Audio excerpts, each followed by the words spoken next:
4G school के online तर्ज तालीम में आप तमाम का इस्तकबाल है। छठी जमात उर्दू बाल भारती सबक नंबर 14 ऊटी की सैर। इसके अगले पार्ट में इसके सवाल जवाब हल करवाए जाएंगे। आज हम पढ़ेंगे सबक ऊटी की सैर। इस वीडियो को शुरू से आखिर तक पूरा देखें, लाइक करें और शेयर करें। और अगर आपने अभी तक हमारे चैनल 4G स्कूल को सब्सक्राइब नहीं किया है तो इसे सब्सक्राइब करें, बेल आइकन को प्रेस करते वक्त ऑल पर प्रेस करें। सबक नंबर 14 ऊटी की सैर।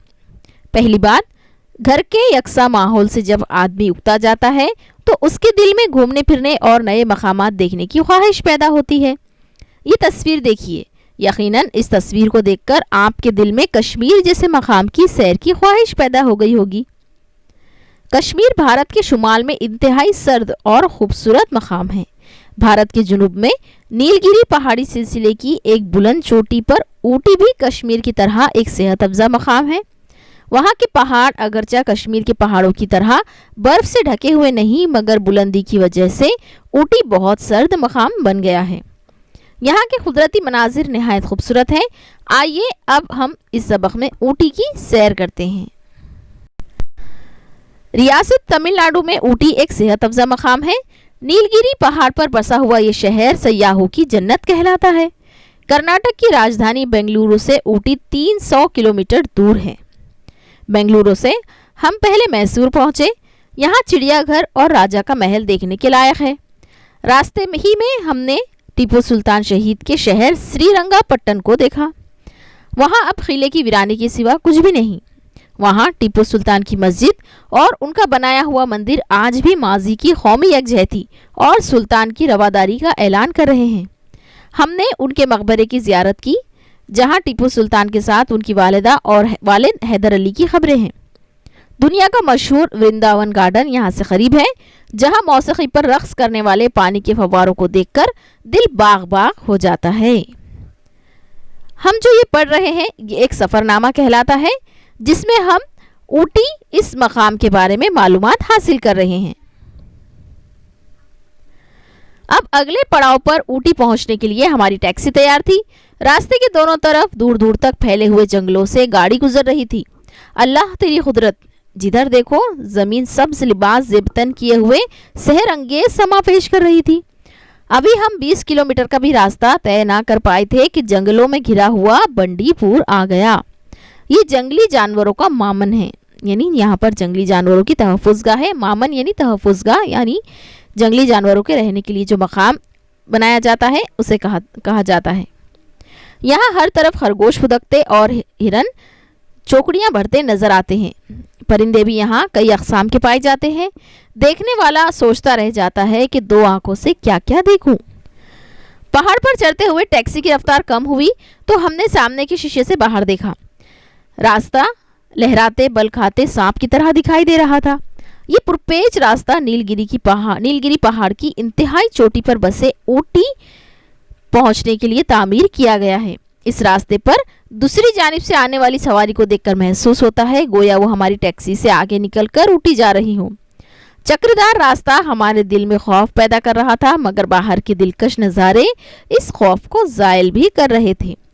पहाड़ पर चढ़ने के लिए अक्सर सीधा रास्ता नहीं होता, बल्कि ये रास्ता चक्रदार बनाया जाता है।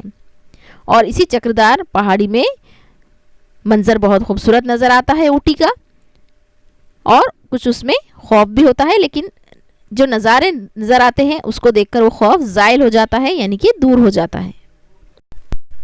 ऊटी से करीब एक जगह हमवार रास्ता आया तो एक पुल के पास ड्राइवर ने नाश्ता के लिए गाड़ी रोक दी। इस पुल के नीचे बहने वाली नदी पहाड़ी चट्टानों से फिसलती हुई आबशार बनकर आहिस्ता आहिस्ता नीचे गिरती नजर आती है। इस आबशार के पानी में घन गरज और शोर नहीं था, मगर चट्टानों से पानी का फिसलना आंखों को ठंडक पहुंचा रहा था। इस तस्वीर में आप देख सकते हैं किस तरह से ऊटी के पहाड़ी रास्तों में एक आबशार नजर आ रहा है। दिन के 2:30 बजे हम ऊटी पहुंच गए। एक होटल में कमरा किराए पर लिया और खाने से फारिग होकर लेट गए। खनक हवा से आंख जो लगी तो बेखबर सो गए। जब आंख खुली सूरज गुरूब होने के करीब था। जल्दी जल्दी तैयार होकर डूबते सूरज का मंजर देखने के लिए हम पहाड़ की चोटी पर पहुंचे। सूरज जमीन की गोद में छुपा जा रहा था। वापस लौटे तो शाम का धुंधलका रात के अंधेरे में गुम हो रहा था, मगर ऊटी की सड़कें और चौराहे रोशनी में नहा रहे थे। ठंडे मौसम की वजह से हमने रात का खाना कमरे में ही मंगवा लिया। खाना खाने के बाद देर रात तक गपशप करते रहे। पहाड़ी इलाकों में सूरज तुलू होने और गुरूब होने का मंजर देखने के लिए अक्सर सयाह जमा होते हैं और इसीलिए ऊटी की भी पहाड़ी चोटी पर डूबते हुए सूरज का मंजर देखने के लिए बहुत सारे सयाह आते हैं। सुबह आँख खुली तो होटल में बड़ी गहमा गहमी का आलम था। हर शख्स जल्द से जल्द होटल से निकलकर सनराइज पॉइंट पर पहुंचना चाहता था। सनराइज ये अंग्रेजी लफ्ज है इंग्लिश का। सन यानी सूरज, राइज यानी तुलू होना, यानी सूरज तुलू होने के पॉइंट पर ये लोग पहुंचना चाहते थे जहां से सूरज तुलू होने का मंजर देखा जाता है। लोगों के साथ हम भी निकल पड़े। बच्चों का इश्तियाक कुछ ज्यादा ही था। सर्दी में ठिठुरते हुए वो हमारे साथ तुलू होते हुए सूरज का मंजर देखने के लिए आ गए। शफक की लाली धीरे धीरे जर्द होने लगी, जर्द यानी पीला, और जमीन की ओट से निकलते सूरज ने अपना चेहरा दिखाया। परिंदों की चहकार और ठंडी ठंडी हवा की सरसराहट में ये मंजर दिल को मोह लेने वाला था। सूरज निकलने का नज़ारा करने के बाद हम ऊटी का मशहूर गवर्नमेंट बॉटनिकल गार्डन देखने के लिए चल पड़े। बाग के सदर दरवाजे ही से खुशनुमा सब्जाजार नजर आया, जहां रविश रविश पर फूलों की रंगीनियां बिखेरती कतारें फिजा को मुअत्तर कर रही थी। हर तरफ फूल ही फूल नजर आ रहे थे। न जाने कैसे कैसे रंगों का हुस्न इन फूलों में बिखरा हुआ था। यहाँ सब्जाजार पर चलने फिरने की ममानियत है, मगर मौका पाते ही हमारे बच्चे कहीं कहीं हरियाली पर दौड़ लगा ही लेते थे। सब्जाजार यानी जो घास बनाई जाती है गार्डन में, आपने देखा होगा अक्सर उस पर चलने फिरने की ममानियत होती है। उस गुलशन की सैर के बाद हम टैक्सी के जरिए डूडा बिट्टा पहुंचे। ये नीलगिरी की सबसे ऊंची चोटी है। यहाँ से ऊटी और अतराफ की बस्तियों के ऊंचे ऊंचे मकानात बच्चों के खिलौनों की मानिंद दिखाई देते हैं। पहाड़ की बुलंदी और खाई की गहराई के खौफ को हमने वहाँ की मजेदार चाय पीकर दूर किया। हरी हरी पत्तियों से बनाई हुई ये चाय डूडा बिट्टा का मशहूर मशरूब है। चोटी से उतरते वक्त एक जगह टैक्सी रोककर कुछ लोगों ने इसी चाय से हमारी ज़ियाफ़त की। सयाहों को मुफ्त चाय पिलाकर ये लोग बड़े खुश होते हैं। ज़ियाफ़त यानी मेहमान नवाजी करना। हमारे बच्चे अब झील की सैर के लिए बेचैन दिखाई दे रहे थे, इसलिए टैक्सी का रुख हमें झील की तरफ करना पड़ा। पहाड़ की बुलंदी पर यह झील इंसानी कारीगरी का अजीब नमूना है। झील की सैर करने के लिए स्टीमर, बादबानी कश्तियाँ और चप्पू से चलने वाली कश्तियाँ वहाँ बआसानी दस्तियाब हैं। स्टीमर यानी भाप से चलने वाली कश्तियाँ। हमने एक कश्ती किराए पर ली और मज़े ले लेकर झील की सैर करते रहे। कश्ती ही में बच्चों ने पहाड़ी रेलगाड़ी में बैठने का मंसूबा बना लिया। झील की सैर के बाद हम रेलवे स्टेशन पहुंचे और टिकटें खरीदकर रेलगाड़ी में बैठ गए। ये रेलगाड़ी दीगर रेलगाड़ियों से मुख्तलिफ है और निहायत धीमी रफ्तार से पहाड़ी के नशेब फराज में उतरती चढ़ती है। आमतौर पर रेलगाड़ी 2 पटरियों पर चलती है, मगर इस गाड़ी की 3 पटरियां हैं। 2 पटरियों के बीच की पटरी दानेदार है और हर डब्बे के नीचे इस पर चलने वाला पहिया भी दंदानेदार लगाया गया है। दंदानेदार यानी कि नोकीला दांत जिसके निकले हुए हों। जब ये ढलान में उतरती है या बुलंदी पर चढ़ती है तो पहिया बीच की पटरी के खांचों में फंसकर गाड़ी को फिसलने से रोकता है। ये गाड़ी जब पहाड़ियों में चक्कर काटती है तो पहाड़ी के दामन में फैले हुए कुदरती मनाजिर बड़े हसीन दिखाई देते हैं। डब्बे में बैठे बैठे हमें नीलगिरी पहाड़ में आबाद टूडा कौम की झोपड़ियाँ भी नजर आई। हिंदुस्तान की कदीम तरीन द्राविड़ कौम में इन लोगों का शुमार होता है। साइंस की तरक्की के ज़माने में भी उन्होंने अपनी कबायली तर्ज माशरत को नहीं छोड़ा।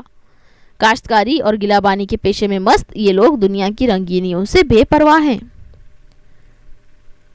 इस तरह यहाँ तक हमने देखा है किस तरह से ऊटी में अलग अलग मकामात की सैर की जा रही है। और ऊटी की सैर तकरीबन ख़त्म हुई तो हम वापसी के सफ़र की तैयारी करने के लिए होटल लौट आए। सयाहों की तरह हमने भी यहाँ के दमदार सेब और ऊटी के मशहूर नीलगिरी के तेल की चंद शीशियाँ खरीद ली। 1:30 बजे वापसी का सफ़र शुरू हुआ। रास्ते में भारत का मशहूर फिल्मी सनती मरकज़ देखा। फिल्मों में दिखाए जाने वाले अनगिनत मनाजिर यहाँ के मैदानों, जंगलों और पहाड़ियों में फैले हुए हैं। रात 11 बजे बेंगलुरु से हमारी ट्रेन थी, इसलिए बेंगलुरु पहुंचकर हमने स्टेशन से करीब के बाजार से बच्चों के लिए खिलौने और मिठाइयाँ खरीदी और रेलवे स्टेशन पर आ गए। ट्रेन में अपना सामान सीटों के नीचे रखकर हम इत्मीनान से बैठ गए और गाड़ी छूटने का इंतज़ार करने लगे। यहाँ पर हमारा ये सफ़र मुकम्मल हुआ। ये हमने जो पढ़ा है इसे सफ़रनामा कहते हैं।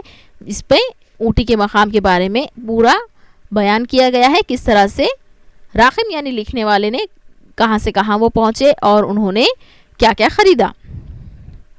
आइए देखते हैं अब मानी व इशारात।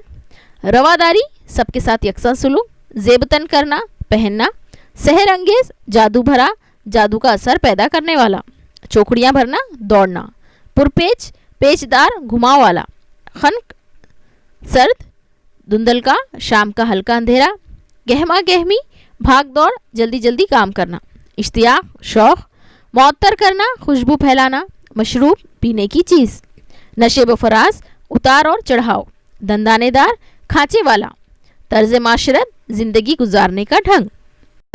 यहाँ ये पूरा सबक आपका मुकम्मल होता है। इसके सवाल जवाब की वीडियो के लिए हमारे चैनल 4G स्कूल को ज़रूर सब्सक्राइब करें, बेल आइकन को ऑल पर प्रेस करें ताकि जब भी इसकी वीडियो अपलोड हो तो आपको फ़ौरन इसकी नोटिफिकेशन मिले और आप इसे देखकर हल कर सकें। तब तक के लिए हमारे साथ बने रहिए। इस वीडियो को लाइक करें और अपने फ्रेंड्स के साथ शेयर ज़रूर करें।